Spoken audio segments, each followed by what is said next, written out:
ബി.ജെ.പിയുടെ ഒരു സമുന്നതമായ നേതാവാണ് വരുന്നത്. ഞാൻ എതിർപക്ഷം എന്ന വാക്ക് ഒരു പാർട്ടിയെ പറ്റിയും പറയുന്നില്ല, മറ്റൊരു പക്ഷം എന്ന വാക്ക് പറയാനാണ് ആഗ്രഹിക്കുന്നത്. അത് മറ്റൊരു പക്ഷത്തുള്ള സ്ഥാനാർത്ഥികളെ ഞാനുമായിട്ടുള്ള ഒരു ഓട്ട മത്സരമൊന്നുമല്ല ഇത്.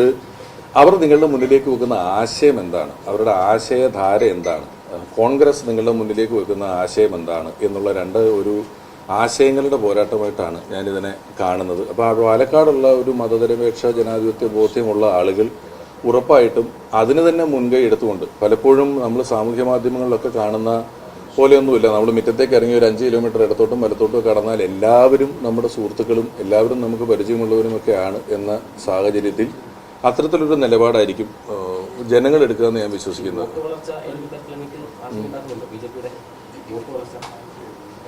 ഇല്ല, അതിനെക്കുറിച്ച് അത്ര വലിയ ആശങ്കകളില്ല.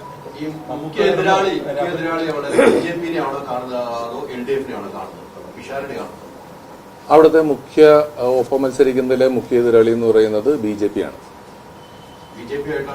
ബി.ജെ.പി ആയിട്ടാണ് ഡയറക്റ്റ് മത്സരം നടക്കുന്നത്.